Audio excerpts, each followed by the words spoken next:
What's up guys, welcome back to the channel. We are going to be doing something a little bit different in this video, and I am going to show you the gear in my camera bag and what I use to create videos like this, travel content, and the vlogs that I do as well. So let's go ahead and get started. First off, everything is contained in a very small bag. This is the GoPro BP 150. Now it looks pretty small, and it is. However, when we open it up, you will see you can actually fit quite a lot of gear in here. In the pockets in the front, I just kind of carry miscellaneous things like business cards, pens, and things like that. And then let's go ahead and jump into the main compartment, and I'll show you what we have there. So for starters, I have usually two camera bodies in the bag itself, one being the Fujifilm X-T4 and the other being the Fujifilm X-T3. That is currently what I am shooting this video on, so it is not in the bag. So with those two bodies, I can pretty much tackle any job possible. And they both shoot 120 frames a second, which is really nice because it allows me to get some really nice slow-mo if I need some nice B-roll for a client or for my own travel vlogs.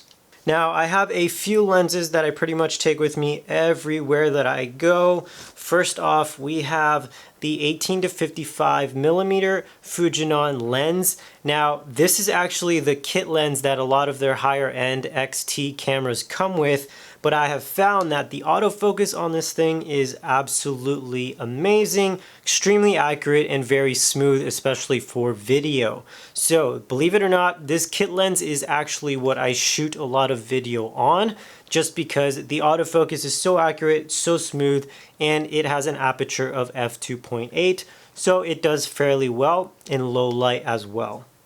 Another lens that I shoot a ton of content with is currently what's on the X-T3, and that is the Fujinon 16mm f1.4. So it is a really good lens for me to get a lot wider shots, such as the one that you're seeing now. And because it stops down to an f1.4, it is really good in low light and allows me to get some really nice bokeh. I actually use that lens quite a lot to shoot portraits for that reason. I personally just love that wider look, especially when it comes to portraits. So the next lens I have here is the Viltrox 56mm f1.4. Now, kind of the polar opposite to the 16mm I just talked about. The 56 does give a way tighter image and really zooms in comparison to obviously a 16mm. And because it is an f.4 coupled with its focal length, we get some really beautiful and flat compressed images with the 1.4 56mm. That's actually one of my favorite portrait lenses right now. And the next one is the Viltrox 23mm f1.4. Now this is also a fantastic video lens because once again that autofocus is extremely smooth, and that also translates really well to portraits. This is kind of like a nice medium focal length, if you will, for portraits or really just overall general shooting. This is probably my second most used lens. And then last but not least, I have the Viltrox 33mm f1.4. As you can see, I am a fan of Viltrox simply because they do make high quality lenses, and one of the biggest pluses for me is the fact that each of the lenses are a 52mm filter size, and that helps me because I only really have to buy one filter that I can use on all of them, because I'm usually only using one lens at a time as far as Viltrox goes. So I don't have to buy three different filter sizes for all the lenses that I use. So that is a huge plus. But this is the 33mm f1.4, which allows me to get an even tighter shot, but not as tight as a 56. This is about equivalent to a 50mm millimeter on a full frame lens. So you guys have probably heard the term the nifty 50, as because it is an extremely popular focal length for portraits, and that's generally what I use this lens for. I also use it for video though, to get some detailed shots, as it gives me a much closer focal length. Now the next product in my bag is going to be the drone controller. This is pretty self-explanatory. I use currently the DJI Mavic Mini. It's been a fantastic drone, and the fact that it's so small allows me to fly in a lot more different areas than I was able to fly with the Mavic Air that I used to shoot on. And I have it conveniently stowed in this little case here. As you can see, it is absolutely tiny, which is awesome. Especially for travels, keeps the weight down, keeps the size down. It's absolutely perfect. Now next up, at least for me, my kit would definitely not be complete without a GoPro. I am actually using the Hero 5, which is a few renditions behind. However, I noticed that it does give me everything that I really do look for in an action camera, and that is 4K footage if I choose to use it, as well as 2.7K and stabilized images, and a very, very wide lens if I want to enable that as well. For those who don't know, the GoPro actually allows you, or I should rather clarify, the Hero 5 allows you to also pick how wide or narrow your field of view is going to be. So that is something that is extremely helpful, and just basically creates a way more versatile camera for more applications than just your standard action shots. So that is one of the reasons why I love the Hero 5. Not to mention, it is significantly cheaper than the new ones that have come out since. Now in this top pocket, I have a couple of pouches. One of them contains a lot of USB cables for a lot of my chargers.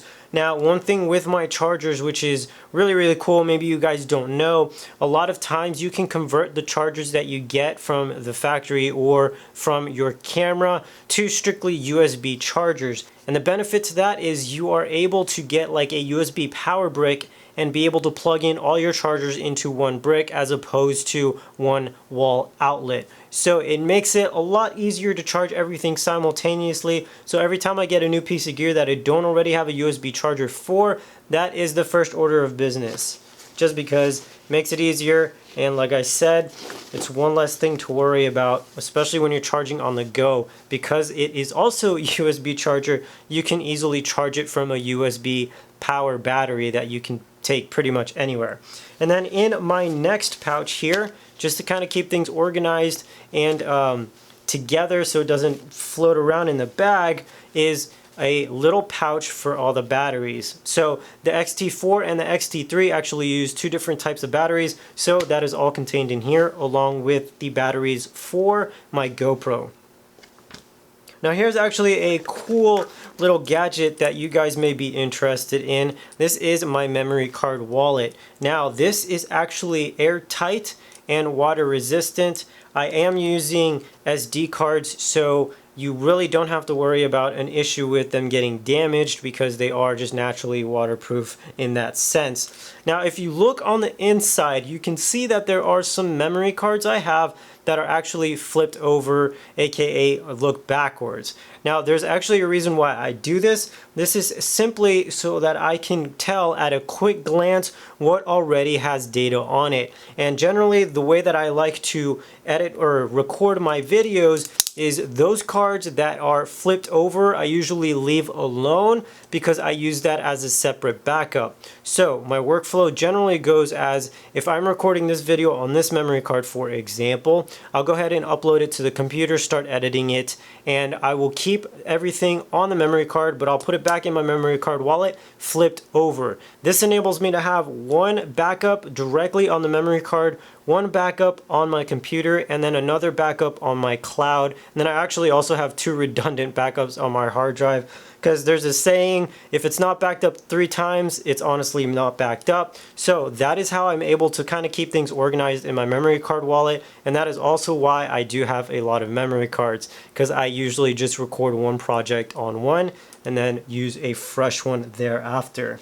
And then in the pouch here, which I'm not going to get too much into depth because they all pretty much look the same, but I do keep my USB chargers, just like this one, for example. This is for the GoPro, in here. And like I said, they all look the same, so we don't really need to go over that. But the charging and cables and batteries are all left in one compartment, and the camera gear and lenses are all in the other compartment, and it just makes it so much easier to keep everything together and organized and be able to quickly remember where things are in case you just need to grab it real quick.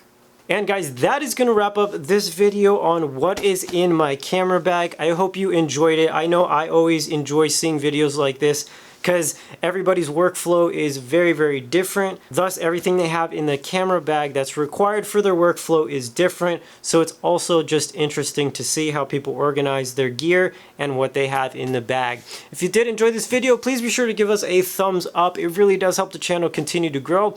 And as always, thanks for watching, guys, and I will see you all in the next one.